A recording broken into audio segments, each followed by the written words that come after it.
Hi everyone, welcome to my channel. This is Josie's Point of View, where we focus on human interest stories throughout the Carolinas. If you're new to my channel, I want to say welcome. I'm so glad that you've tuned in. And if you're returning to us, I want to say I'm glad you decided to come back. Well, today I want to focus on veterans health care. I felt the time was right considering the changes that are being proposed for this area. And in case you have not heard, veterans and their families are going to be kicked out of primary care at Fort Bragg.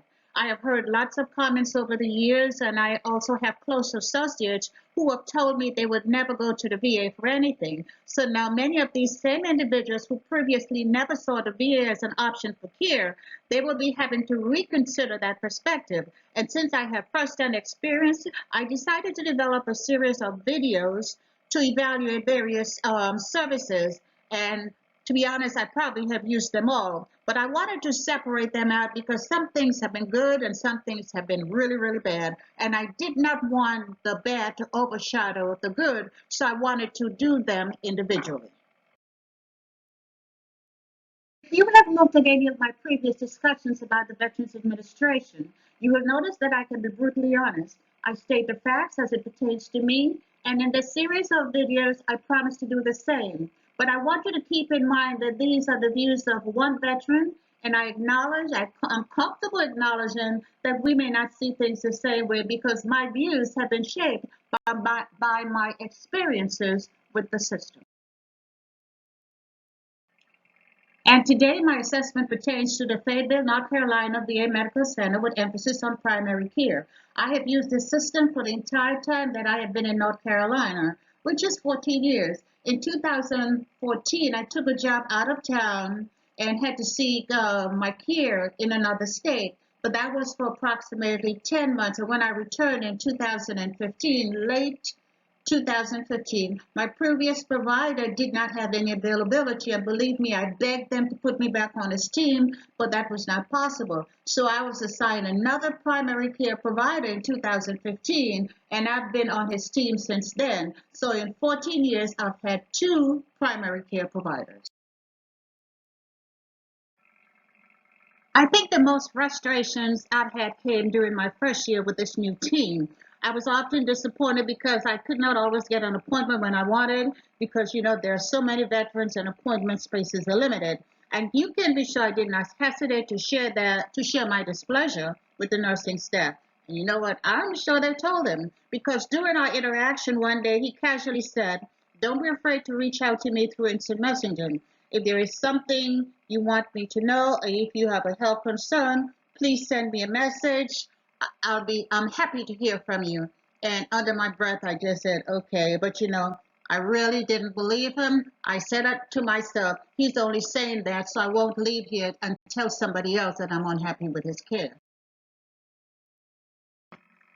So the next time I had a problem, I decided to go ahead and put him to the test. So I went on My Healthy Vet and shared my concern. And to my surprise, my provider responded the very same day. Since then, I have used this system frequently because it is not always easy to get an appointment. And I have to tell you, they are reading those messages, and it has worked for me because they have been responding appropriately. And he trusts me enough to know that if I share a concern, that it's a valid one. It has really bridged the gap in care for me, and that was probably the point where I began to see us as a team. And I have to tell you, he has never disappointed me one time. Not only is the team responsive as far as sending a message back, they always initiate the proper consults and ask me to follow up when needed. So to those veterans who are not communicating with your providers through secure messaging on My Healthy Vet, I encourage you to consider it because it can bridge the gap between you being frustrated and making sure that your concerns are addressed in a timely manner. And I can tell you with certainty that the treatment I received was never a one-time deal. It was consistent.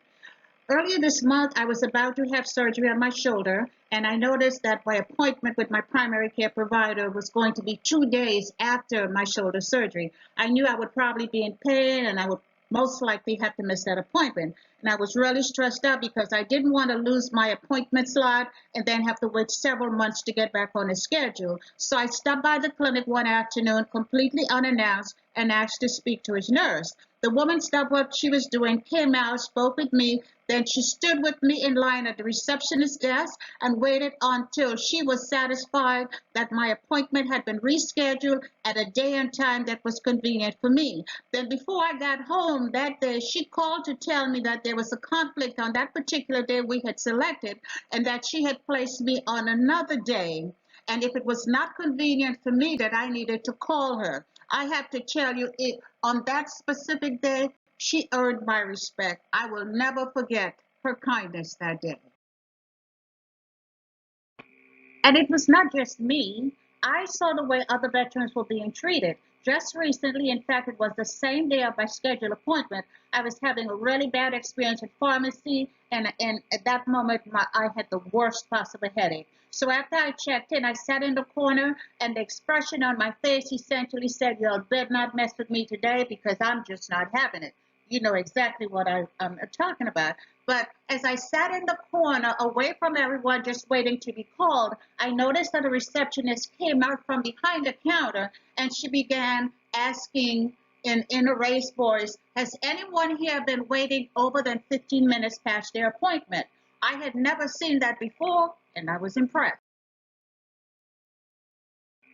And you could say whatever you want about how veterans are treated, but let me tell you, that was a big deal for me. I have waited for 3 hours after my scheduled appointment to see a civilian provider. There was no system in place to reduce my waiting time. And I'm not talking about something that happened years ago. I'm talking about a recent experience. So we just sat there and waited and waited and waited and was frustrated until you were called. But I was impressed that this receptionist took the time to come out from where she sat and interact with the veterans and show concern so people could understand why they were not being seen in a timely manner. And I have to tell you, my facial expression changed.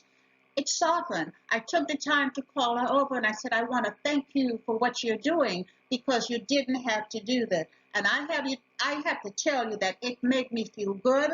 And I left there feeling that at least in primary care, the VA is trying to do better for our patients. So I can only speak for myself, and by all accounts, your experience may be totally different from mine. But in the 14 years that I have been affiliated with Veterans Healthcare in the Fayetteville, North Carolina area, I have been impressed to find that healthcare providers, and I'm talking about primary care, healthcare providers in the primary care section don't form a revolving door, which means they're not constantly coming and going because this often lead patients to feel that their care is fragmented and it increased their level of dissatisfaction. This has not been the case for me. In 14 years, I've had 2 providers, and by all accounts, I think that's pretty darn good. I have thoroughly enjoyed the physician-patient interaction and being able to reach out to my provider by secure messenger on my Healthy Vet and getting a same-day response. If he don't respond, one of his nurses respond. I appreciate the fact that the medical team, which is my medical provider and the nurses, I appreciate the fact that they take my complaints seriously and they're very responsive to my need. So what more can I ask for? I simply don't know. So on this day, when it comes to primary care, I am comfortable saying that I'm a very satisfied consumer and I would gladly assign a grade of A plus to show my level of satisfaction with primary care service. So that's all I have for you right now. Feel free to comment, like, and share this video. If you have a different perspective, I believe we can discuss it freely, but I ask that it be done in a respectful and responsible way. And I want you to know that I see this forum as the means of open discussion about what may or may not be working for veterans, and it is my desire to keep your comments as part of the video series. So if you are very unhappy that it causes you to leave a derogatory or profanity-based message, please just skip aside this video and go on to someone else because I am going to remove those comments. What you have here is simply one evaluation and the perspective of one single veteran.